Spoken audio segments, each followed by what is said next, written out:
여러분 반갑습니다. 김덕희입니다. 자, 이번 이 시간에는요, 임금 체계 및 형태 가겠습니다. 여러분, 이론서를 공부하시고 기출을 풀어보게 되면 아주 재밌습니다. 이 이론서에서 나왔던 내용들이 어떤 식으로 문제가 나오냐라고 포인트 잡으면요, 공부가 아주 재밌어지거든요. 그러니까 한 번만 재밌어지면 그렇습니다. 우리가 학습이라는 말 있죠? 학습. 한자는 이게 못 써도 잘 써 보여져요. 학습, 배울 학자입니다. 배우는 겁니다. 지금 듣는 거요. 이건 익힐습이에요. 익힐습. 이 새 날개, 상형 문자죠. 새 날개가 일백백자죠. 일백백자에서 한일자가 없어졌죠. 이게 학습이에요. 그러니까 일백백이 아니라 뭐예요? 99죠. 99번 날개짓 타고, 날개짓 타다가 이제 한 번 날면 평생 날 수 있다는 겁니다. 공부도 마찬가지예요. 처음 들을 때는 알고, 두 번째 들을 때 알고, 세 번 정도 들으면 이제 비로소 날 수 있는 겁니다. 그래서 제가 세 번 들으라고 합니다. 한 번 듣고, 두 번 듣고, 한 번 들을 때 들리고, 두 번 들을 때 들리고, 세 번 들을 때 들리고. 영어도 마찬가지거든요. 영어도요. 그러니까 영화 보듯이 공부하면 됩니다. 영화 볼 때 한 번 영화 보면 또 두 번째 영화 볼 때 못 봤던 장면들이 나옵니다. 세 번째 보면요, 저게 저렇구나 라고서 파악이 다 됩니다. 영화를 한 번 보고, 또 재방송 또 한 번 보고, 또 산망 또 한 번 보고, 세 번 보면 그 영화 다 깨트립니다. 공부도 영화 보듯이 그냥 한 번 보고, 두 번 보고, 세 번 보면요, 내용 다 파악하거든요. 너무 세세하게 공부하지 말고요, 영화 보듯이 세 번만 시청하자라고 하면요, 공부 쉽습니다. 그래서 세 번 정도 집중하면 공부가 재밌어집니다. 그래서 한 번 재밌어지면요, 그 다음에는 진짜 기적처럼 결정체적 지능, 공부 진짜 재밌는데 모든 공부가 재밌어집니다. 그리고 모든 공부에 능력이 생깁니다.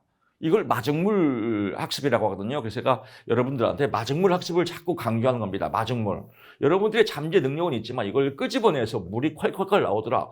그래서 물을 끄집어내서 제가 계속 이렇게 주입하지 않습니까? 그래서 이걸 끄집어내기 위해서. 그래서 여러분들이 한번 물이 나오기 시작하면요, 자동 똥으로 공부가 재밌어집니다. 그래서 어떤 분들은 벌써 나오고 재밌어요, 이런 분도 계실 겁니다. 아직은 안 재밌는데요. 그러면 계속 세 번 시청하면 되십니다. 그래서 한 번 재밌어지면 직업상담사뿐만 아니라, 그래서 여러분들 우리 카페에 보면 그런 댓글 많이 있잖아요. 상담사 공부하고, 또 청소년 상담사 공부해서 합격하고, 임상심사 공부해서 합격하고, 사회복지사 1급 공부해서 합격하고, 패턴이 다 똑같거든요. 학습의 패턴이. 그래서 한 번 공부가 재밌어지면요, 뭐 진짜 세상에서 제일 쉬운 게 공부입니다. 그래서 그런 재밌는 거 다시 한번 또 강조하면서 시작하겠습니다. 연공급 갑니다. 연공급, 공자 뭐예요? 앞에 저번 강의에서 설명 들었습니다. 공무원. 연공급 하면 공무원이 딱 나와야 돼요. 공무원 하면 뭐예요? 철밥통. 공무원 하면 또 뭐가 떠올라요? 철밥통. 공무원을 왜 되려고 해요? 우리 턱 까놓고 한번 얘기해보면 그렇잖아요. 너 공무원 왜 되려고 그래? 나는 월급이 적어도 나라를 위해서 헌신하는 마음으로 나는 공무원 하겠습니다. 이런 사람 별로 없어요. 사실 별로가 아니라 한 명도 없을 겁니다. 공무원 왜 되려고 그래? 평생 고용이 보장되고 안 잘리고, 그러니까 공무원 되려고 하는 거 아니에요? 이게 철밥통이에요. 그래서 이게 연공급입니다. 연공급 하면 철밥통, 근속 연수에 따라서 임금을 준다라고 합니다. 근속 연수에 따라서 임금을 준다. 근속 연수에 따라서 임금을 주니까 어떻게 해요? 사람에 속한 겁니다. 근속 연수가. 그래서 속임급이다. 기억나죠? 여기서 다시 한번 나옵니다. 연공급 하면 속임급이다. 그래서 사람에 속하는, 사람의 짬밥수대로, 사람의 철밥통, 짬밥수대로 월급을 준다. 사람의 짬밥수대로 철밥통, 월급을 준다. 그래서 그러니까 뭐 내용은 뭐 설명 안 해도 되죠. 뭐 장기 고용, 장기 건속이 가능하다. 그렇죠. 안 잘리니까요. 뭐 이런 거다라고 보는 겁니다. 그래서 여기 나오죠. 사람, 인력, 요소, 기간, 사람의 짬밥대로, 근수, 연수대로 가기 때문에 사람에 속한다. 속임급이라고 한다. 시험에 이렇게 나옵니다. 연공급은 업무급이라고 한다 이렇게 나옵니다. 업무급이 아니라 속임급이다. 업무는 직무에 따라서 주는 겁니다. 형태가 됐고요. 정기 형태 갑니다. 정기 형태 2차 안 나옵니다. 이것도 시험에 안 나옵니다. 교수님 어떻게 알아요? 아, 그리고 교수 아니겠습니까? 전문가 아니겠습니까? 안 나와요. 이걸 믿으셔야 됩니다. 두 개 나옵니다. 정기승급형, 체증승급형, 체증입니다. 체증. 체증. 교통체증할 때 그 체증하고 똑같습니다. 자, 여기서 이 내용 되게 복잡한데요. 승급률, 이걸만 보세요. 승급률. 승급률이다. 공무원이죠. 공무원 9급에서 승진하면 몇 급 돼요? 8급 되죠. 8급에서 승진하면 몇 급 돼요? 7급 되죠. 그 다음에 6급. 점점점 내려가죠.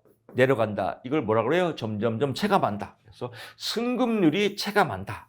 이게 정기승급이에요. 정상적으로 진급한다. 정기승급형. 9급에서 진급하면 8급, 8급에서 진급하면 7급. 그래서 시험 문제에 승급률이 체감한다. 이 말이 나오면 이거 몰라도 돼요. 더 헷갈리니까. 승급률이 체감한다. 9급에서 8급으로 승진했네. 9급, 8급 내려갔지. 체감라고 보시고요. 체증은요. 못 내려갔어요. 내려가야 진급하는데 9급에서 8급으로 내려가야 되는데 인사적체가 됐어요. 그래서 못 내려가요. 만년 과장. 그러니까 승급률이 뭐예요? 일정하단 말이에요. 내려가야 되는데 만년 과장 똑같아요. 그래서 승급률이 일정하다라고 하면 체증승급형, 승급률이 체감한다 그러면 정기승급형, 이렇게 두 가지 시험 보면 될 것 같고요. 나머지 장단점 이런 거 다 볼 거 없습니다. 그냥 이런 내용들은요. 물론 뭐 심심하시면 읽어봐도 되겠죠. 근데 뻔해요. 기본 틀을 다 잡았기 때문에요. 짬밥, 철밥통. 그러니까 뭐예요? 배치 전환 및 평가가 용이하다. 뭐 공무원들 평가, 뭐 과장, 부장, 뭐 어디 부서야 평가가 용이하다. 뭐 이런 거고요. 무사 안일주의, 적당주의죠. 그죠? 뭐 안 잘리니까요. 이런 거다라고 보면 될 것 같습니다. 여기서 잠깐. 연공급은 동기부여가 뚜렷하다, 미약하다. 이게 시험 문제입니다. 동기부여가 뚜렷해요? 뚜렷하지 않아요. 동기부여가 미약하다. 왜? 뭐 일을 하든 안 하든 안 잘리니까요. 그래서 동기부여가 없죠. 뭐 일을 많이 해도 그 월급 똑같고, 일을 적당해. 옛날에 공무원들은 뭐 지금은 안 그렇지만 옛날에 공무원들 가면 뭐 저기 뭐 면사무소, 동사무소 가면 맨날 과장들 딱 다리 올리고 신문 잡고 다방에서 커피 시키고 막 그랬습니다. 지금은 안 그렇지만 그래도 안 잘리니까요. 동기부여가 미약하다. 그 대신 위계질서 확립이 뚜렷하다. 위계질서. 부장님, 과장님, 아무리 부장이 무능력해도 커피 마시면서 김 과장 일로 와봐. 그럼 네 하고 오잖아요. 그 공무원색이 아니에요. 그래서 위계질서가 뚜렷하다. 시험 문제는 위계질서가 미약하다 이렇게 나옵니다. 웃기지 마라. 위계질서가 뚜렷하다. 왜? 철밥통이라.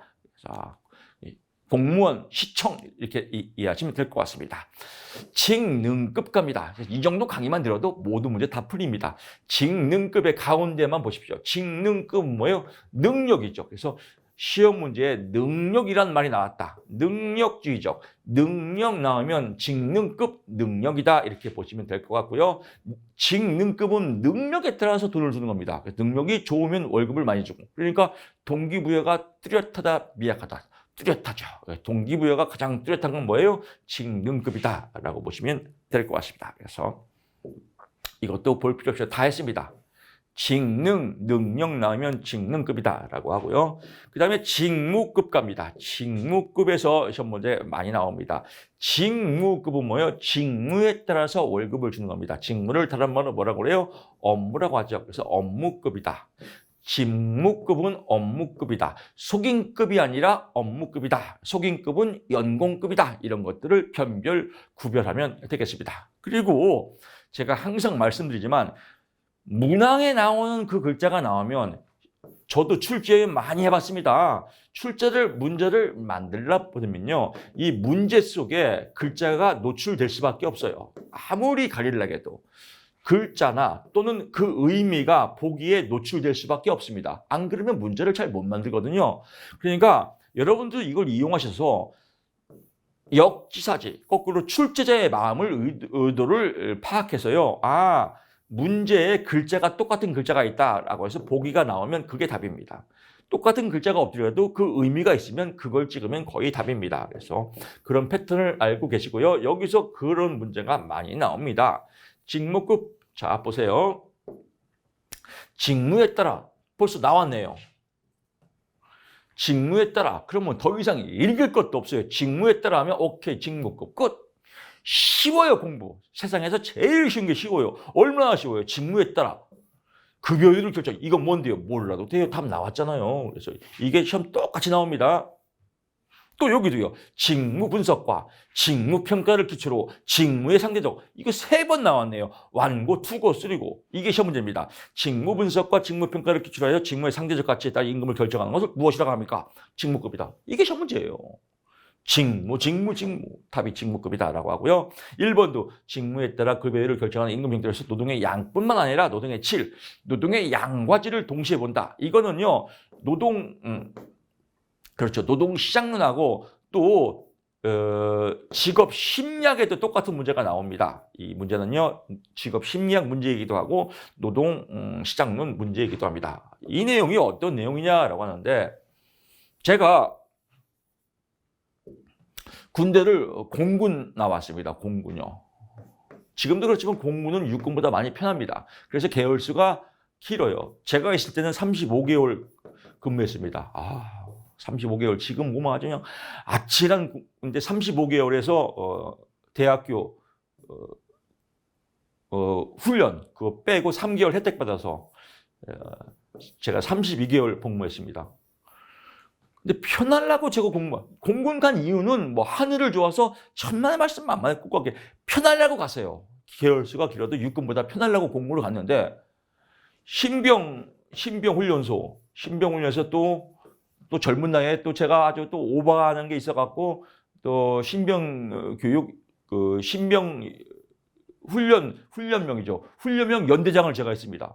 훈련명 연대장. 뭐 목소리가 지금도 크지만 그때 당시 엄청 컸습니다. 쩌렁쩌렁하고. 그래서 막 구호도 막 외치고 모든 행사에 제가 대표로 나가서 막 필승하면서 막 쫙 했습니다. 그 헌병 대장이 딱 보더니 제 목소리 좋은데 제 헌병대로 빼. 그래서 제가 헌병대로 착출당했어요. 이 훈련소에서 까불다가 그냥 조용히 있으면 되는데 까불다가 헌병대에 착출돼서 성남비행장에 대통령 경호하는 거기 앞에서 구경 담당으로 뽑혀갖고 아주 고생 칙실하게 했습니다. 막 국군의 날 행사하면 막 하고 또 뭐 대통령 전용기가 있어갖고 거기서 아주 엄청나게 고생 많이 했거든요. 근데 똑같이 이제 군대를 갔어요. 여기는 이제 헌병대에 여기 대통령 경호실이 있거든요. 이렇게요. 빨간 양탄장가요 쫙 깔리고. 여기에 내 동기가 있습니다. 여기에 얘는 보일러 담당이에요. 보일러 담당. 저는 여기서 행사 담당이고요. 그럼 제가 행사 딱 서 있으면 얘가 깐쩍거려요. 덕희야 힘들어 죽겠다. 왜? 심심해. 왜 심심한데? 할 게 없어. 책 보는 것도 지겹고. 이렇게 얘기해요. 이 새끼가. 얘는 담당이 뭐냐면요. 행사 있을 때 보일러만 맞추면 돼요. 32개월 동안. 이거 얼마나 편해요. 저는 맨날 주간이고 야간이고 경비서에 되고 경호해야 되고 억울하잖아요. 그럼 내가 억울하잖아요. 그래서 이런 거. 그래서 직무를 평가하려면 내가 억울하죠. 나는 맨날 힘들고 얘는 편하고. 이러면 억울하니까 직무를 평가할 때는 그러면 공평하게 하려면 너도 한 달 동안 헌병하고 나는 한 달 동안 보일러실에 있고 이러면 공평하죠. 이걸 노동의 양과 질을 본다라고 하는 겁니다. 직무를 평가할 때는 억울함을 없애기 위해서 노동의 양뿐만 아니라 노동의 질. 이건 양은 뭐예요? 군대 똑같이 32개월. 노동의 질. 근무를 서로 똑같이 힘든 거 쉬운 거 똑같이 해야죠. 이걸 노동의 양과 질을 본다라고 하는 거예요. 그래야 억울함이 없으니까요. 그래서 직무급은 노동의 양뿐만 아니라 질을 본다. 이렇게 보는 겁니다. 그래서 양뿐만 아니라 노동의 질을 나오면 답이 뭐예요? 직무급이다. 제가 예화를 드리는 건 우리가 이렇게 수업을 듣다가 그때 교수님이 맞아 공군 예를 들었지라고 이 음성 지원이 시험 볼 때 반드시 여러분 들립니다. 딱 나오면 노동의 양과 질 오케이 우리 교수님이 헌병대 공군 직무급이지 이게 들려야 됩니다. 그래서 이렇게 여러분 자극되라고 제가 예를 들었습니다. 제가 참 그 인생을 살면서 진짜 다른 사람보다 아주 엄청난 경험을 많이 했거든요. 뭐 이것저것 유학 생활도 어렸을 때부터 시골 논산에서 올라와서 유학 생활도 하다가 뭐 여러 가지 심리적 방황도 하다가 또 주식 중독에 걸렸다가 노숙자가 됐다가 또 재산 다 말아먹다가 쉼터에서 또 2년 살았다가 막 정신병원에 감금됐다가 이 떡공장 다녔다가 이런 다각 군대 갔다가 뭐 이런 다각도의 이런 경험들이 강의에서 녹아내려서 그래도 정말 다행입니다. 이런 예화를 두시다는 게 지금은 옛날에 그 역경을 거꾸로 해보세요. 역경을 거꾸로 하면 뭐예요? 경력이죠. 지금 제 인생의 경력이 돼서 이 경력은 뭐예요? 스펙이 되죠. 인적 자원. 그래서 HRD 인적 자원이 돼서 지금은 추억과 경험을 먹고 삽니다. 그래서 참 지금은 아름답게 잘 마무리가 돼서 아주 좋습니다. 직무 분석 뭐 다 했습니다. 나머지 볼 거 없고요. 직무급을 도입하기 위한 전제 조건은 당연하죠. 객관적인 평가. 객관적인 평가를 위해서 노동의 양과 질을 보는 거죠. 그렇습니다. 노동시장의 횡단적인 형성, 노동 이동이 자유로우며 직종 간 고용의 유동성이 있어야 한다. 자유로우며 유동성. 이 얘기는 뭐예요? 그렇죠. 한 달은 헌병생활, 한 달은 보일러실. 이렇게 자유롭게 이동이 되고 유동성이 있어야 형평성이 맞는 거 아니겠습니까? 그래서 횡단적 형성, 형평성이라고 한다. 직무급이다. 이렇게 보시면 될 것 같습니다. 시간제급 복잡합니다. 시간제급 어쩌고 저쩌고 나오는데 시간급제는요. 파트타임이죠. 파트타임. 그래서 시험에 한 문제 나옵니다. 시간급제는 고정급이 아니죠. 고정급은 정직원이죠. 고정대로 하는 정직원.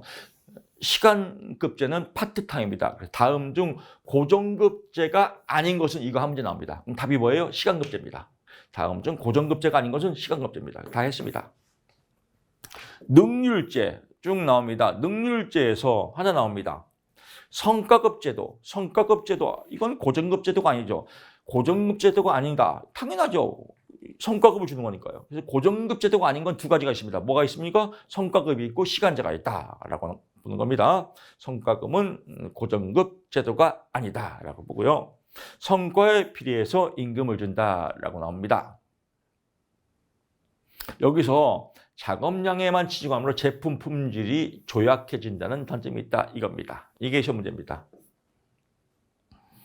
자, 성과급은 100개를 만들 때마다 10%의 성과급을 준다라고 나옵니다. 그래서 인형 눈가를 붙이는데 100개 만들 때마다 10%씩 성과급 준다라고 하면 100개를 빨리 만들어야 돼요. 그래야 성과급을 받으니까요. 그러니까 빨리 만들으니까 이거는 시간과의 싸움이니까요. 제품의 질을 떠나서 제품을 인형 눈가를 잘 붙인다, 대충 붙인다. 대충 붙여요. 왜? 그래야 10% 받으니까요. 그래서 제품의 품질이 조약해진다. 조약해지는 건요, 나빠진다는 겁니다. 성과급 제도는 제품의 질을 향상시킨다. 이렇게 나와요. 그러면, 그렇지. 성과급 제도는 제품의 질을 향상시킨다. 제품의 질이 좋아야 성과급을 받지. 이렇게 또 딱 걸려들기 아주 십상입니다. 그래서 여러분들은 성과급 제도는 제품의 질을 향상시킨다? 웃기지 마라. 성과급 받으려고 빨리 만들어서 제품의 질이 나빠진다. 조약해진다. 이렇게 포인트만 잡으시면 될 것 같고요. 연봉제 갑니다. 연봉제는 1년 단위로 계약하는 겁니다. 그래서 1년 단위. 이게 시험 문제입니다. 연봉제는 1년 단위로 계약하니까 1년에 맞춰서 능력이 좋으면 업무를 많이, 연봉을 많이 올려주고 능력이 안 좋으면 연봉을 깎고 계산하기가 편하죠. 기업 입장에서 좋죠. 왜 알아서 근로자가 연봉 많이 받으려고 일을 열심히 하니까. 그래서 우리나라에서 가장 선호하는 임금 체계이다. 우리나라에서 가장 선호하는 임금 체계는 무엇입니까? 라고 나오면 답이 연봉제다. 가장 계산하기 편한 건 무엇입니까? 라고 하면 답이 연봉제다 라고 보는 겁니다. 연봉제는 동기부여가 미약하다, 뚜렷하다. 뚜렷하죠. 왜? 연봉 많이 받으려고 열심히 일하니까요. 동기부여가 뚜렷하다. 이런 큰 틀만 잡으면 될 것 같습니다. 나머지는 볼 거 없고요. 하나 보면 연봉제에서요.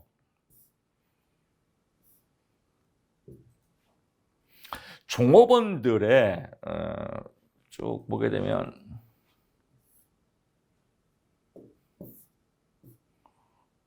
여기는 안 나왔네요. 시험 문제 가겠습니다. 제가 설명 드릴게요.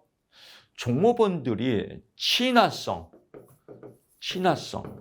연봉제는 직원들의 친화성이 높아진다 이렇게 나옵니다. 그러면 또 왠지 좋은 말 같아요. 친화성이 높아지는 게 아니라요, 나빠져요. A라는 사람이 있고 B라는 사람이 있습니다. 둘이 친해요. 그렇죠? 언니 하면서 아주 친합니다. 술이 왼수예요. 술집을 갔는데 술 먹다가 술 취해서 A가 나 이번에 연봉 1억이야. 그 여기서 언니 연봉 1억 봐도 나 연봉 5천인데? 둘이 똑같은 일 하는데. 그래? 그럼 언니 1억 받고 나는 5천 받는 거네?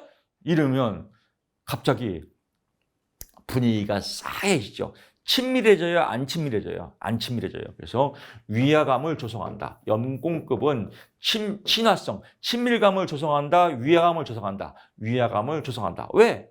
돈이 틀리니까. 돈이 다르니까. 그래서 요거 시험 문제 포인트 잡으시기 바랍니다. 나머지 볼 거 없고요. 그렇습니다.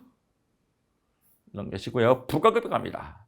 부가급여 여러분들 앞에 설명 들었죠? 그래서 반복적으로 설명 들었기 때문에 이해할 겁니다. 부가급여는 뭐예요? 월급 플러스 알파다. 그래서 월급 통상임금, 월급 플러스 알파를 부가급여라고 한다. 사용자가 종업원에게 개별 또는 단체로 지급하는 경상화폐, 이 경상화폐가 통상임금입니다. 월급, 통상임금 이외에 현물보상, 월급 이외에 현물 보상하는 거, 뭐 교통비 지급, 식비 지급 이런 거, 명절 떡값 이런 거, 명절 떡값 이걸 특별급여라고 하죠. 이런 거요. 이런 걸 다 부가급여에 들어간다라고 보면 될 것 같습니다. 그래서 유급휴일, 경조휴가, 생리휴가, 출산 전후 유급휴가, 복리후생시설, 사택 제공, 이런 것들을 플러스 알파 부가급여라고 하는구나라고 보고요. 사용자가 좋아하는 거와 근로자가 좋아하는 게 있습니다. 사용자가 좋아하는 건 뭐냐면요. 정부에서 임금을 규제 시, 정부에서 물가 상승을 하기 때문에 이번에 임금을 10% 이상 올리지 마시오라고, 아니면 동결하시오라고 정부에서 명령을 내립니다. 왜? 임금을 올리면 그만큼 우리나라 전체 임금을 올려버리면 임금이 올라갈 만큼 돈의 가치가 떨어지죠. 이걸 뭐라고 그래요? 인플레이션이라죠. 그래서 인플레이션이 발생하면 정부에서 물가가 상승하고 여러 가지 어려움이 있으니까 임금을 동결하시오라고 명령을 딱 때려버리면, 기업에서는 그러면 이제 근로자가 불만이 많을 거 아니에요. 그럴 때 이를 회피하는 수단, 임금 인상 대신 부가급여를 주동합니다. 예를 들면 현대자동차 임금 동결하시오. 근데 지원을 안 하는데 부가급여, 현대자동차 지원하면 차 한 대, 현대자동차 차 한 대 줍니다. 차가 부가급여죠. 그러면 또 막 지원 막 하겠죠. 그래서 임금 회피 수단으로, 임금 규제 시 회피 수단으로 사용할 수 있다. 그래서 뭐예요? 전반적인 양질의 근로자를 채용할 수 있다. 왜? 자동차 하나 공짜로 부가급여 주니까. 공짜로 주니까 왜 금방 안 그만두죠. 장기 근속을 유도한다. 1년에 한 대씩 준다. 그러면 계속 근무하겠죠. 또 생산성을 높일 수 있다. 왜? 자동차 한 대 받으니까 계속 일 열심히 하겠죠. 부가급여로 해서 조세나 보험료의 부담이 감소한다. 이건 뭐냐면 보험료입니다. 보험료. 조세나 보험료의 부담이 감소. 나라에서는, 기업에서는 월급에 뭐예요? 4대 보험 띄고 뭐 각종 세금 띄잖아요. 근데 부가급여는 세금을 안 띄니까 조세, 기업에서는 세금을 줄이고 또 보험료, 4대 보험을 줄일 수 있다. 그래서 세금이나 4대 보험을 줄일 수 있다라고 보는 겁니다. 근로자가 부가급여를 선호하는 이유는요. 근로자도 옛날에는 갑근세라고 하죠. 갑근세, 근로소득세. 근로소득세를 내죠. 근데 부가급여는 세금을 안 매기니까 근로소득세 부담이 감소한다. 즉 근로소득세, 각분세가 줄어든다. 현물 형태의 급여는 대량 할인되어 구입되므로 실제로 근로자에게 이익을 돌아간다라고 하는데, 이건 조금 여러분 참고하면요. 만약에 도서 상품권을 매달 10장씩 준다. 전 직원에게. 이 도서 상품권도 부가급여죠. 그럼 근로자는 좋잖아요. 근데 10장이면 예를 들면 한 달에 10,000장이 소요된단 말이에요. 그럼 10,000장을 도서 상품권을 구입할 때 도서 상품권을 구입하는 업체에다가 이제 좀 속된 말로 쇼부를 칠 수 있죠. 내가 10,000장 구매할 테니까 좀 깎아줘. 아니면 좀 10%더 줘. 이렇게 쇼부를 칠 수 있죠. 그래서 대량 할인되었고요. 할인되어 그만 할인되어. 그래서 뭐 도서상품권이 예를 들면 10,000원이면 우리가 대량 구매하니까 저기 10% 깎아줘. 그래서 9,100원씩 줘. 이렇게 쇼부를 친단 말이에요. 그래서 10장 갈 거를 11장 준다. 이런 걸 근로자에게 이기도록 한다. 근데 여기서 잠깐 교수님, 사장이 쇼 붙여갖고 사장이 하나 입마에 포켓하면 사장이 이 사용자가 좋은 거 아니에요? 라고 또 질문할 수 있죠.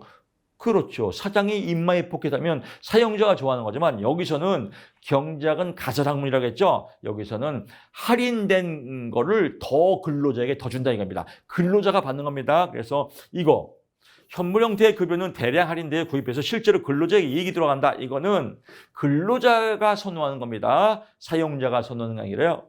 처음에 이렇게 나옵니다. 사용자가 부가급여를 사용하는 이유가 아닌 것은 그래서 현물 형태로 대량 할인되어 공급되기 때문에 할인 혜택을 받을 수 있다. 할인 혜택 받아서 사장이 가는 거구나. 이러면 또 그럴싸해요. 그래서 사장이 받는 게 아니라 근로자가 도서상품은 10장 받는 거 1장 더 받는다. 11장 받는다. 이렇게 이해하시면 될 것 같습니다. 또 연금 또는 퇴직금, 이 연금, 국민연금도 부가급여입니다. 퇴직금도 부가급여입니다. 이 연금, 퇴직금은 나중에 받아요. 지금 받는 게 아니라 노령기 수령할 때, 받을 때 세금이 거의 없거나 낮습니다. 그래서 세율이 낮다라고 보시면 될 것 같습니다. 생산성 임금제가입니다. 생산성 임금제는요, 복잡하지만 그냥 물가 상승 도하면 됩니다. 물가 상승률을 더하면 됩니다. 그래서 물가를 반영한 게 생산성이다라고 해서 실제적인 문제가입니다. 이게 실제 문제입니다. 이거 볼 거 없습니다. 더 헷갈려요. 그래서 너무 공부를 많이 하는 사람들이 공부가 어려워져요. 물가 상승률이 3%고 3%예요.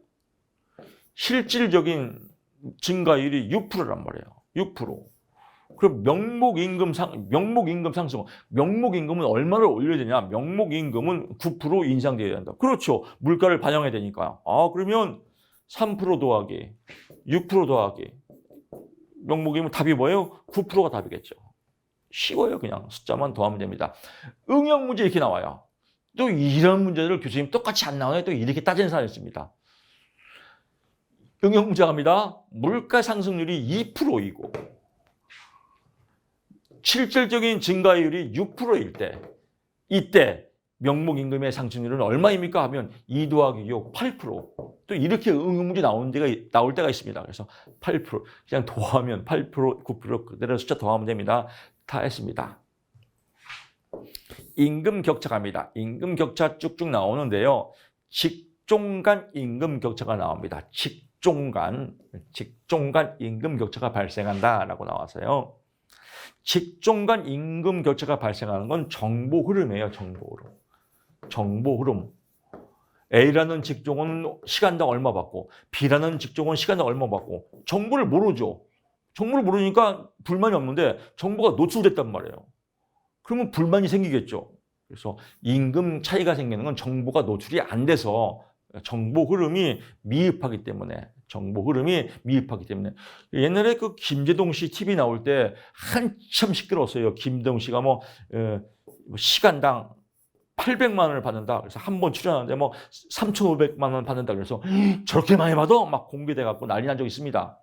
이것처럼 공개가 안 되면 모르는데 공개나면 어떤 문제가 생기죠. 그래서 직종 간 임금 차이가 발생하는 이유는 정보의 흐름을 모르기 때문이다라고 보는 겁니다. 이해가셨죠? 그럼 여기서 문제 갑니다. 다음 중 직종 간 임금 격차가 발생하는 이유는 무엇입니까? 그러면 이유 중에서 틀린 것은 직종 간 정보 흐름이 원활하기 때문이다. 그러면 웃기지 마라. 원활하기 때문이 아니라 미흡하기 때문에 직종 간의 임금 격차가 발생한다. 이렇게 보시면 될 것 같습니다. 나머지 볼 거 없고요. 노동 수요 특별 임금 격차의 요인입니다. 인적 경쟁적 요인과 비경쟁적 요인이 있습니다. 인적 자본량은 뭐예요? 스펙이죠. 많이 배운 사람, 똑똑한 사람들, 학벌 좋은 사람들, 인적 자본량이 많은 사람, 경쟁이죠. 또 근로자의 생산성 차이, 이것도 경쟁이죠. 생산성이 높은 사람은 월급을 많이 주고 생산성이 낮은 사람은 월급을 적게 주고. 보상적 임금제도, 이건 별도로 또 뒤에 잘 나옵니다. 보상적 임금제도는요, 보상. 탄광촌의 근로자는 도시 근로자보다 더 힘들죠. 그럼 얼마큼 더 월급이 똑같아야 돼요? 달라야 돼요? 달라야 되죠. 왜? 그만큼 어려운 일을 하니까요. 그래서 열악한 근무 환경을 월급을 더 줘서 보상해줘서 상쇄시키는 것, 이걸 보상적 임금제도, 이것도 경쟁입니다. 그래서 뭐 위험하고 3D 집중이에요. 더럽고 위험하고 까다로운 이런 작업 환경에 있는 직종은 임금을 더 줘야 한다라고 하는 걸 보상적 임금제도다. 이것도 경쟁 임금 격차다라고 보고요. 기업의 효율성 임금 정책 나옵니다. 기업의 효율성 임금 정책, 효율성 임금입니다. 자, 여기서 또 삼성 갑니다. 삼성이 월급이 저임금이에요, 보통 임금이에요, 고임금이에요. 고임금입니다. 고임금. 월급을 비싸게 줘요. 그리고 고인력을 채용하죠. 그래서 고임금 정책이다. 효율성 임금 정책은 뭐예요? 고임금 정책이다라고 보는 겁니다. 왜 고임금을 줘요? 효율적으로 부려먹으려고. 그래서 돈 공짜로 안 줍니다. 월급 많이 주는 만큼 아주 식사하게 부려먹습니다. 이걸 효율성 임금 제도라고 합니다. 자, 이것도 경쟁입니다. 한 문제 가고요. 두 문제. 효율성 임금 제도 나오면 고임금 정책입니다. 그래서 다음 중 효율성 임금 정책에 대한 설명 중 틀린 것은 4번에 보통 임금을 지급하며 이렇게 나옵니다. 보통 임금 웃기지 마라. 고임금이다. 고임금 효율성 임금제도 찌찌뽕 하면 될 것 같습니다. 시장의 단기적 불균형, 이것도 경쟁입니다. 예를 들면 뭐 금을 캐는다. 금을 캐는데 특별한 기술력이 있어야 금을 캘 수 있어요. 이럴 때는 급여가 월급이 비싸겠죠. 근데 이 기술이 이제 처음에는 노출되다가 엄청나게 일반화됐단 말이에요. 그러면 그만큼 임금이 싸지겠죠. 그래서 시장에 단기적으로 어떤 특수한 형태, 기술력이 있을 때 이럴 때 임금이 비싸더라라고 보는 겁니다. 뭐 더 쉽게 설명하면 옛날에 핸드폰, 뭐 TV 처음에 나면 엄청 비싸죠. 이렇게 제 기억으로는 옛날에 생일 선물로 제일 인기가 목에 걸고 다니는 MP3 처음에 나올 때 엄청 비쌌어요. 뭐 50만 원, 60만 원 엄청 비싸다가 이게 일반화되니까 뭐예요? 5만 원, 6만 원 이렇게 내려갔습니다. 50만 원짜리가. 그러다가 다 망했고 지금은 없어졌죠. 그래서 처음에 어떤 시장에 불균형이 있을 때 일시적으로 비싸지더라. 시장에. 이것도 경쟁입니다. 비경쟁을 외우는 게 더 빨라요. 비경쟁은 이거 경쟁과 비경쟁을 서로 비교하는 게 시험 문제거든요. 그래서 비경쟁력은 딱 3개 떨어집니다. 비경쟁적은 경쟁 외적 요인입니다. 그래서 시장 지배력과 독점지대의 배당. 이건 시장 지배력이에요. 독점지대의 배당. 또 삼성 갑니다. 삼성에서 12월 달에 뭐 삼성전자 뭐 성과급 뭐 매출이 뭐 순이익이 뭐 100조가 나와서 성과급 뭐 얼마씩 준다. 이거 나오지 않습니까? 그것도 우리 열받죠. 아, 삼성은 월급도 많은데 성과급도 또 주네. 막 이렇게 우리 사주 주고. 이런 시장 지배력, 독점 체계에서 이익이 많이 나서 시장 지배력이 커서 독점지대에 이익이 많이 나서 배당금 준다, 이익금 준다, 우리 사주 준다. 이거는 내 노력이 아니라 기업에서 잘 돼서 돈을 주는 거죠. 이거를 비경쟁적 요인이라고 한다. 그래서 시장 지배력 및 독점지대의 배당금은 비경쟁적이고요. 시독, 시장 지배력, 독점지대, 시독. 비경쟁. 노동조합의 효과. 내가 가만히 있어서 노동조합이 데모에서 으쌰으쌰 월급 올라가면 이것도 비경쟁적이죠. 노동조합. 또 비효율적 연공급제도. 철밥통, 짬밥통. 그래서 철밥통, 짬밥통. 짬밥만 계속 올라가면 월급 올라가죠. 이것도 비경쟁적이죠. 그래서 비경쟁적 3인방. 시장 지배력 및 독점지대의 배당금. 노동조합의 효과. 연공급제도는 비경쟁적 요인이다. 이 3인방 체크 포인트 해두시면 될 것 같고요. 보상적 임금 격차와 헤도닉 임금 격차도 시험에 잘 나옵니다. 보상적 임금 격차는 특히 2차에서도 잘 나옵니다. 보상해 주는 겁니다. 이제 열악한 근무 환경, 3D 업종, 어려운 환경의 임금을 돈으로 보상해 준다. 앞에 설명드렸죠. 헤도닉 임금은요, 근무 환경이 산업재해의 위험이 있을 때 보상해 주는 것을 헤도닉 임금이라고 그래요. 그래서 산업재해, 산재보험, 산재위험과 관계에 있는 임금은 무엇이다? 헤도닉 임금. 산업재해 무섭죠. 헷가닥 도는 임금, 헤도닉 임금. 이 내용 설명드리겠습니다. 보상적 임금제도는요, 열악한 근무 환경을 보상으로 상쇄시켜 주는 건데, 발생 원인, 이게 시험에 잘 나옵니다. 그래서 고용의 안정성 여부, 작업의 쾌적함 정도, 교육 훈련의 비용의 여부, 책임의 정도, 성공 또는 실패의 가능성 여부에 따라서 보상적 임금을 주는데, 제가 더 쉽게 그냥 설명드릴게요. 자극적으로요. 여러분, 응급실 외과 의사가 있고요. 정육점 주인이 있단 말이에요. 이 두 분의 공통점은 뭐예요? 기분 나쁠 수 있겠지만 주로 하는 용도가 칼제비예요.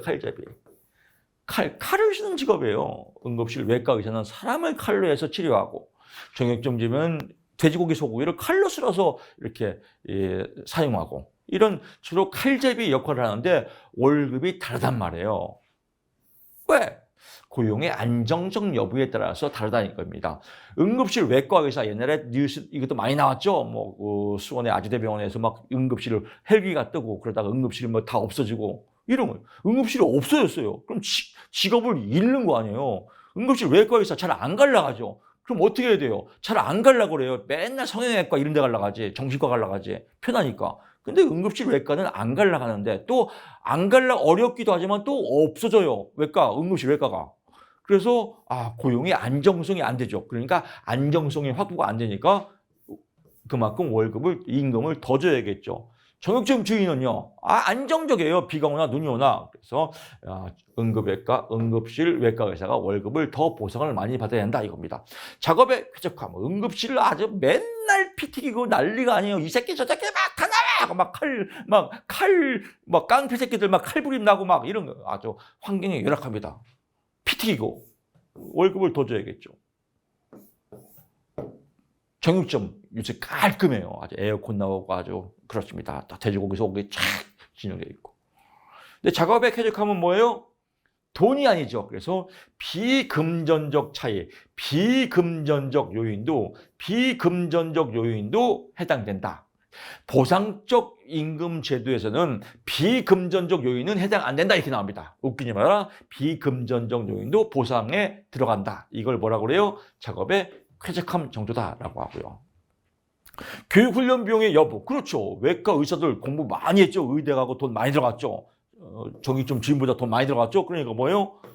보상을 더 많이 해줘야죠. 책임의 정도. 책임, 의사들 잘못하면 죽으면 큰일 나잖아요. 그래서 예를 들면 돼지고기는 쓸 때 사장님 한 근 주세요. 600g인가요? 한 근 주세요. 근데 정육점 항목 600g 어떻게 딱 해요? 그냥 650g 딱 하고 650g 하고 50g 더 나왔네요 하고 돈 내잖아요. 그럼 네 하고 받잖아요. 대충 쓸어도 되지만 사람은 더 쓸었네? 그럼 큰일 나잖아요. 그래서 죽었네? 그래 봐요. 할 수 없잖아요. 이거 큰일 나죠. 그래서 책임의 정도에 따라서 보상을 더 해줘야죠. 성공 실패의 가능성. 이것도 같은 맥락이죠. 성공 실패의 가능성. 여기도 여기는 대충 쓸어도 되지만 여기는 꼭 성공해야죠. 실패하면 큰일 나죠. 만약에 다 잘 쓸었어요. 똑같이 근데 사장님 돼지고기 아니라 소고기잖아요. 알았어요. 소고기 또 쓸게. 그럼 되지만 여기는 간이 아니라 위 잘랐잖아요. 그러면 큰일 나죠. 그래서 이런 성공 실패의 가능성에 따라서 보상을 더 해줘야죠. 이해 금방 되죠? 그렇습니다. 이런 요소에 따라서 보상을 더 해줘야 된다. 이걸 보상적 임금제도로 간다라고 합니다. 다음 중 보상적 임금제도가 아닌 것은 그러면 성별 여부에 따라서 이게 나옵니다. 2번에 성별 여부에 따라서 성별 여부.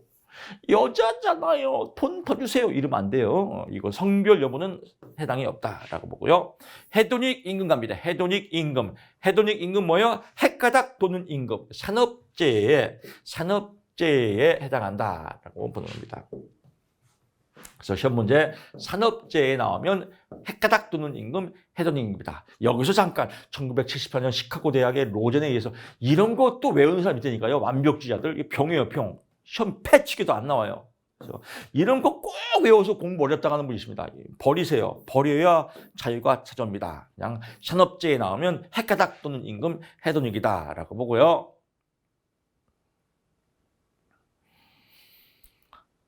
뭐 다른 거 보고 없고요. 산업재해에서 보게 되면 이거 나옵니다. 산재보험을 들었어요.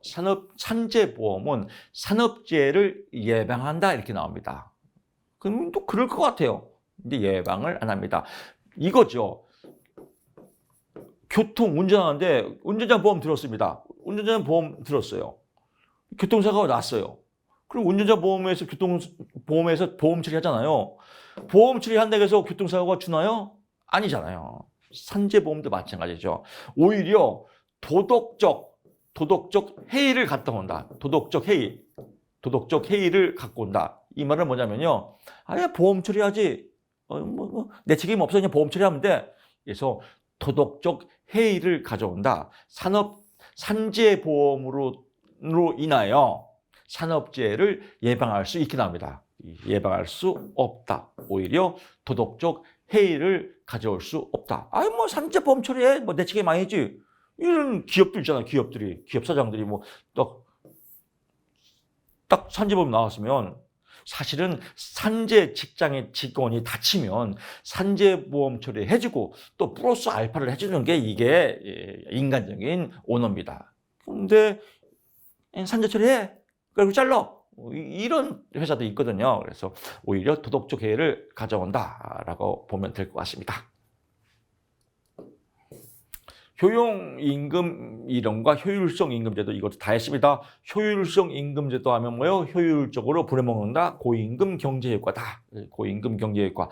시험 문제도 이렇게 나옵니다. 앞에서 설명드렸지만 다음 중 효율성 임금 정책에 대한 설명 중 옳은 것은 하면 답이 4번에 고임금 경제다. 고임금 나오면 무조건 효율성 임금이다. 또 응용 문제 가면 다음 중 효율성 정책 이론과 설명으로 틀린 것은 평균 임금을 지급하며 웃기지 마라. 평균 임금이 아니라 고임금이다. 라고 4번 나오는데 답이 4번이다. 라고 보시면 될 것 같습니다.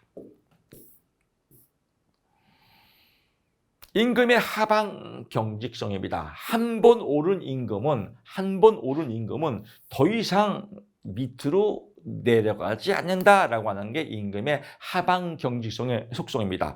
예를 들면 임금이 200만 원이에요. 근데 경기가 침체가 됐단 말이에요. 경기가 안 좋아요.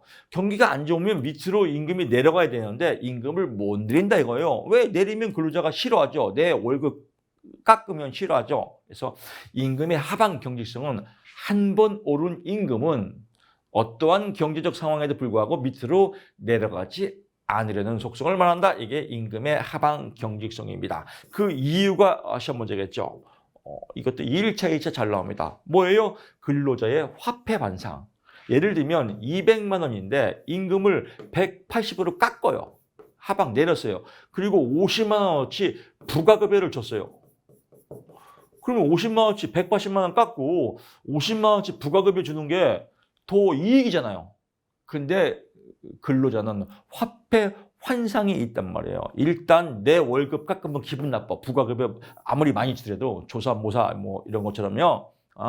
일단 내 월급 딱 명시해서 깎으면 기분 나빠. 이거를 근로자의 화폐 환상이라고 한다. 그 부가급여 많이 주더라도 그건 나 몰라. 일단 내 월급 깎는 기분 나빠. 그래서 근로자의 화폐 환상 때문에 밑으로 못 내려간다.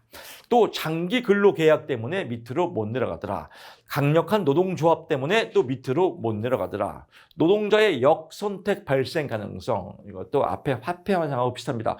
월급 깎았어? 알았어. 직장 그만둘게. 이걸 역선택 발생 가능성이라고 하고요. 월급 깎았어? 기분 나쁜데 일을 열심히 안 해. 근로태만. 그래서 근로태만. 이직. 이럴 것 때문에 월급을 밑으로 못 내려가더라. 그래서 노동자의 역선택 발생 가능성, 또 최저임금의 실시, 최저임금 실시하니까 임금이 못 내려가더라라고 보면 될 것입니다. 또 대기업의 효율성 임금 정책.